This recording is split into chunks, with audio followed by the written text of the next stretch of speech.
Number 4, current, electricity and magnetism. चलिए शुरू करते हैं। Electric current. इलेक्ट्रिक करंट को आप ऐसा समझ सकते हैं जैसे कि किसी वायर में बिजली का फ्लो। इमेजिन एक पाइप में पानी बह रहा है, तो उस पानी के बहने की स्पीड को ही हम इलेक्ट्रिक करंट बोल सकते हैं। इसको हम एम्पेयर्स में मेजर करते हैं। Electric potential.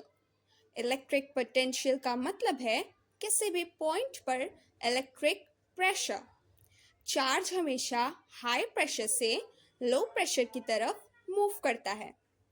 Potential difference. जब दो पॉइंट्स के बीच इलेक्ट्रिक प्रेशर में डिफरेंस होता है तो उसे पोटेंशियल डिफरेंस कहते हैं। इसी प्रेशर डिफरेंस की वजह से चार्ज मूव करते हैं और करंट बनते हैं। इसको हम वोल्ट्स में मेजर करते हैं। Now let's talk about electric cells and batteries. सबसे पहले let's talk about where we get our power from. इसका जवाब है इलेक्ट्रिक सेल्स। ये एक छोटा सा डिवाइस होता है जो केमिकल एनर्जी को इलेक्ट्रिक एनर्जी में कन्वर्ट करता है। Imagine it as a tiny power pack. We use them everywhere. Dry cells. ये वो बैटरीज हैं जो आप टीवी, रिमोट, वॉल क्लॉक और टॉयज में डालते हैं। इसमें एक पॉजिटिव टर्मिनल होता है और एक नेगेटिव टर्मिनल। अंदर एक स्पेशल पेस्ट होता है जिसे इलेक्ट्रोलाइट कहते हैं, जो इलेक्ट्रिसिटी क्रिएट करता है। Lead acid cells. ये बड़ी वाली बैटरीज हैं जो कार्स, ट्रक्स और मोटरसाइकिल्स में होती हैं। इन्हें हैवी ड्यूटी काम के लिए यूज़ करते हैं क्योंकि ये बहुत ज़्यादा पावर दे सकती हैं। रिचार्जेबल सेल्स, जैसा कि आपके स्मार्टफोन या लैपटॉप की बैटरी, इन्हें आप बार बार चार्ज करके यूज़ कर सकते हैं। बहुत ही कन्वीनियंट है। और जब हम दो या दो से ज़्यादा सेल्स को जोड़ देते हैं तो वो बैटरी बन जाती है। तो एक सेल और एक बैटरी में ये डिफरेंस है। Electric circuits. अब सोचो, इलेक्ट्रिसिटी को मूव करने के लिए एक रास्ता चाहिए। उस रास्ते को हम इलेक्ट्रिक सर्किट कहते हैं। It's a continuous path made of wires. एक सर्किट को कंप्लीट होने के लिए कुछ चीज़ें चाहिए। एक पावर सोर्स यानी सेल या बैटरी, एक डिवाइस जो इलेक्ट्रिसिटी यूज़ करे जैसे बल्ब, वायर्स जो सबको कनेक्ट करे, और एक स्विच ताकि हम इलेक्ट्रिसिटी को ऑन और ऑफ कर सके। बिल्कुल एक रोड की तरह। सर्किट वो रोड है, इलेक्ट्रिसिटी गाड़ी है और switch traffic signal. Simple, right? Electromagnet. ये एक बहुत ही कूल कंसेप्ट है। एक इलेक्ट्रोमैग्नेट एक टेम्पररी मैग्नेट होता है। इसका मतलब जब हमें चाहिए तभी ये मैग्नेट बनेगा। इसको बनाने के लिए हम एक आयरन पीस पर कॉपर वायर लपेट देते हैं। जब वायर में करंट फ्लो होता है तो ये आयरन पीस मैग्नेट बन जाता है, और जैसे ही करंट ऑफ करते हैं इसका मैग्नेटिज्म भी चला जाता है। ये है magnetic effect of electric current, यानी कि जब करंट चल रहा हो तो मैग्नेटिज्म भी पैदा होता है। Electric bell. इलेक्ट्रिक बेल कैसे काम करती है? एक इलेक्ट्रिक बेल इसी इलेक्ट्रोमैग्नेट के प्रिंसिपल पर काम करती है। जब आप बेल का बटन दबाते हैं तो सर्किट कंप्लीट होता है। इलेक्ट्रिसिटी इलेक्ट्रोमैग्नेट में जाती है और वो मैग्नेट बन जाता है। ये मैग्नेट एक आयरन स्ट्रिप को अपनी तरफ खींचता है। इस आयरन स्ट्रिप पर एक स्ट्राइकर लगा होता है। जब वो स्ट्रिप मैग्नेट की तरफ खींचता है तो स्ट्राइकर बेल से टकराता है और डिंग की आवाज़ आती है। जैसे ही स्ट्रिप आगे जाती है सर्किट ब्रेक हो जाता है, करंट रुक जाता है और इलेक्ट्रोमैग्नेट ऑफ हो जाता है। स्ट्रिप वापस अपनी जगह पर आ जाता है। अब सर्किट दोबारा कंप्लीट हो जाता है और ये प्रोसेस इतनी तेज़ी से रिपीट होता है कि बेल लगातार बजती रहती है। ऑल राइट स्टूडेंट्स, तो आई होप कि अब आपको इलेक्ट्रिसिटी का पूरा पिक्चर क्लियर हो गया होगा। हमने शुरू किया इलेक्ट्रिक करंट से, जो बस एक चार्ज का फ्लो है, और उसको आगे बढ़ाने वाले पुश को समझा, जिससे पोटेंशियल डिफरेंस कहते हैं।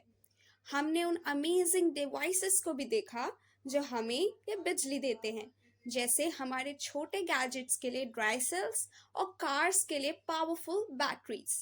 याद रखो, एक बैटरी बस सेल्स की एक टीम है जो एक साथ काम करती है। फाइनली हमने magnetic effect of electric current को एक्सप्लोर किया। यही वो सीक्रेट है जो इलेक्ट्रोमैग्नेट्स के पीछे है, वो टेम्पररी मैग्नेट्स जिन्हें हम अपनी मर्जी से ऑन ऑफ कर सकते हैं। और हमने देखा कि कैसे ये क्लेवर ट्रिक इलेक्ट्रिक बेल को बजाती है। तो चार्ज के फ्लो से लेकर बेल के बजने तक इलेक्ट्रिसिटी हमारे आसपास हर जगह है, और अब आपको इसके पीछे का बेसिक साइंस पता है। Keep exploring.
और हाँ, वीडियो को लाइक, शेयर और चैनल को सब्सक्राइब करना मत भूलना। मिलते हैं अगले वीडियो में।